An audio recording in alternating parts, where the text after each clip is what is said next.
పూరా లోకల్. నమస్తే, welcome to పూరా లోకల్. ప్రస్తుతం మనం తెలంగాణ భవన్లో బీఆర్ఎస్ పార్టీ నాయకురాలు మంజులతో ఉన్నాము. నోటీసుల మీద నోటీసులు, విచారణల మీద విచారణలు జరుగుతున్నాయి. మీ పార్టీ ముఖ్య నాయకులై కేసీఆర్ అయినా కేటీఆర్ అయినా, ఇవాళ కేటీఆర్ ఏసీబీ ముందు విచారణకు హాజరయ్యాడు. ఎలా అనిపిస్తుంది?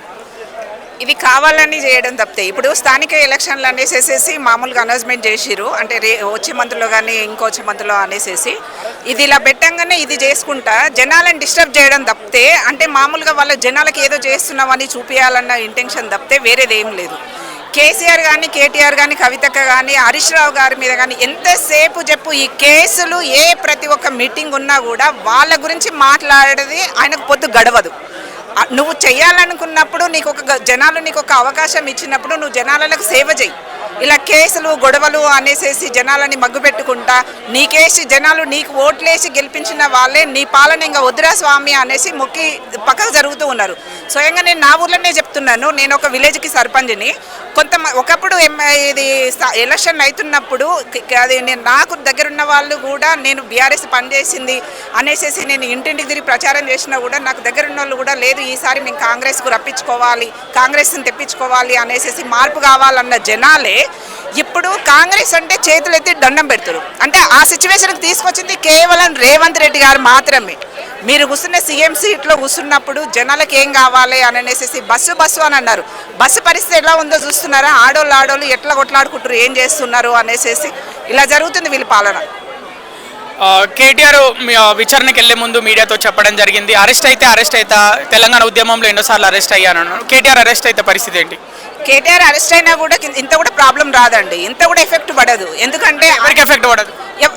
బీఆర్ఎస్కు పడదు, కేటీఆర్కు పడదు, కేసీఆర్కు పడదు. ఎందుకనంటే వాళ్ళు కావాలని ఇరికించడానికి వాళ్ళ మీద జనాల చెడు అభిప్రాయం రావాలని చేస్తున్నారు. కానీ జనాలకి ఏంటి కాంగ్రెస్ పాలన వచ్చినప్పుడు ఎట్లా ఉన్నది, బీఆర్ఎస్ పాలన ఉన్నప్పుడు ఎట్లా ఉన్నది అని ప్రతి ఒక్కరికి తెలుసు. అలాంటప్పుడు ఇలాంటి కేసులు ఏం కానీ ఆయనకి ఇంత ఫరక్ కూడా పడదు. అది త్వరలో స్థానిక సంస్థల ఎన్నికలు రాబోతున్నాయి. మొదటగా జడ్పీటీసీ, ఎంపీటీసీ ఎన్నికలు, తర్వాత సర్పంచ్ ఎన్నికలు, గ్రామ పంచాయతీ ఎన్నికలు, తర్వాత స్థానిక సంస్థల హైదరాబాదు లోకల్ బాడీ అంటే జిహెచ్ఎంసీ ఎన్నికలు రాబోతున్నాయట. మరి ఇక్కడ మీ ముఖ్య నేతలేమో విచారణలు ఎదుర్కొంటున్నారు.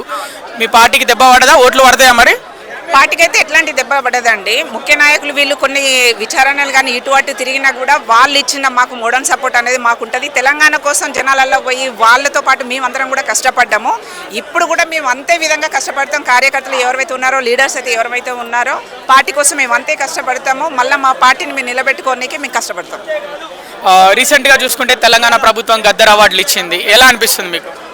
గద్దర్ అవార్డులు ఇవ్వడం అయితే సంతోషమే, అట్లానే కాదు. కాకపోతే ఏంటి అని అంటే ఇప్పుడు ఇవన్నీ చేసుకుంటే ఈ కేసులు గొడవలు అనేది కొంచెం ఇట్లా ఉంది కాబట్టి కొంచెం డిసప్పాయింట్ అంతే. అంటే మీ గద్దర్ అవార్డు పట్ల సంతోషం లేదా బీఆర్ఎస్ పార్టీ శ్రేణులకి? సంతోషం అని అంటే జెన్యున్గా కష్టపడ్డ వాళ్ళకి అవార్డ్స్ రావడం అయితే సంతోషమే, అట్లా లేదు. కాకపోతే కాంగ్రెస్ వాళ్ళు ఈ జనాలను ఇట్లా మగ్గు పెట్టుకుంటా వాళ్ళు వచ్చేసేసి మొన్నటిదాకా కూడా మామూలుగా అందాల పోటీ అనేసి వాళ్ళని తీసుకొచ్చి ఇక్కడ చేసి లేడీస్తోని అంటే ఇక్కడున్న వాళ్ళతోని కాళ్ళు గడియ పీయడము ఇదంతా కూడా ఆయన చేసిందంతా ఎవరికి నచ్చలేదు. సరే గద్దర్ అవార్డు అనేది గద్దర్ అన్న వాళ్ళది మాకు ఇదే కాబట్టి మేము దాన్ని అయితే ఇది చేసుకోలేదు. మీది కేచ్పల్లి గ్రామం అన్నారు కదా, కేచ్పల్లి గ్రామంలో ఎలా ఉంది బీఆర్ఎస్ పార్టీ పరిస్థితి? అక్కడ అందరికీ రైతు బంధు, రైతు రుణమాఫీ జరిగిందా? ఏంటి పరిస్థితి? లేదండి, రైతు రుణమాఫీ జరగలేదు, రైతు బంధు కూడా పడలేదు. చాలా మంది అంటే 1 ఎకరం ఉన్న వాళ్ళకి 2 ఎకరాలు ఉన్న వాళ్ళకి అని అన్నారు. కానీ రైతు అనేటోడు మామూలుగా ఎంతైనా భూమి మీద పెట్టి కష్టపడి చేసేవాడే కాబట్టి 5 ఎకరాలు ఉన్నా 10 ఎకరాలు ఉన్నా కూడా కష్టపడి చేసేది. ఇప్పుడు 10 ఎకరాలు ఉంది అనేసి అమ్ముకొని అయితే పోలేడు కదా. ఎకరం ఉన్న వాళ్ళకి 1/2 ఎకరం ఉన్న వాళ్ళకి అని అంటే కొంతమందికి మాత్రమే పడ్డది, మిగతా వాళ్ళందరికీ పడలేదు. వాళ్ళు పడే అవస్థ ఏందో మాకు తెలుసు. ఇంకొకటి ఇప్పుడు ఈ కాలువలైతే ఏదైతే ఉన్నదో ఇదాన్ని అదాన్ని అనేసి మాట్లాడి నీళ్లు రాకుండా కూడా చేస్తే కొంతమంది కాలువల మీదనే ఏదైతే డ్యామ్ ఉందో ఆ డ్యామ్ మీదనే బతికి పంట పండించుకునే వాళ్ళు కూడా ఉన్నారు. అలాంటి వాళ్ళు కూడా చాలా ఇబ్బంది పడుతూ ఉన్నారు. కవిత బీఆర్ఎస్ పార్టీ కాకుండా జాగృతి నుంచి సపరేట్ ఆఫీస్ ఓపెన్ చేసింది, ప్రభుత్వం మీద పోరాటం చేస్తుంది జాగృతి పేరు మీదనే. మీకు ఎలా అనిపిస్తుంది? జాగృతి పోరాటం అనేది చేసేది బీసీ వాళ్ళకి ఇదిగా సపోర్ట్గా ఉంటుంది కాబట్టి చేస్తుంది కాబట్టి ఓకే, మేమందరం కూడా తనకి సపోర్ట్ చేస్తాం, అట్లానే కాదు. కాకపోతే బీఆర్ఎస్ఏ ఆమె చేసేది అది మేము చెప్పలేము. అది కవితను బీఆర్ఎస్ పార్టీ నుంచి కొంతమంది నాయకులు దూరం చేస్తున్నారంటూ వార్తలు వస్తున్నాయి. ఆమెనే మీడియా ముందు చెప్పడం జరిగింది. అంటే మామూలుగా తన అభిప్రాయం ఏందన్నది తెలియదు, ఎవరికి ఉండే అభిప్రాయం వాళ్ళకు ఉంటుంది. మేము కేసీఆర్ కోసమే పోట్లాడినాం, కేసీఆర్ కోసమే ఇది చేసినాం, తెలంగాణ కోసమే ఇది చేసినాం, మేము ఎప్పుడైనా వీళ్ళతోనే ఉంటాము.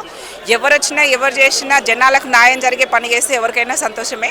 కాకపోతే కాంగ్రెస్ కూడా కావాలని తెచ్చుకున్నారు జనాలు. ఇప్పుడు ఎంత నష్టపోతురు అనేది ప్రతి ఒక్కరికి తెలుసు. అంటే ముందు బీఆర్ఎస్ ఉన్నప్పుడు ఎట్లా ఉన్నది, కాంగ్రెస్ ఎట్లున్నది. ఇప్పుడు నేను ఒక విలేజ్కి ఒక సర్పంచ్ని, డంపింగ్ యార్డ్ కానివ్వండి, శ్మశాన వాటిక కానివ్వండి, సీసీ రోడ్స్ కానివ్వండి, లేదన్నా కూడా నేను 5-6 కోట్లు నా విలేజ్కి తీసుకుపోయి, దళిత బంధు కూడా మా విలేజ్ తీసుకుపోయి పెట్టి చేయించిన రోజులు ఉన్నాయి. ఇప్పుడు వచ్చిన కానించాలి ఈ కాంగ్రెస్ ప్రభుత్వంలోకి వచ్చిన కానించాలి ఒక విలేజ్కి ₹1 కూడా రాలేదండి.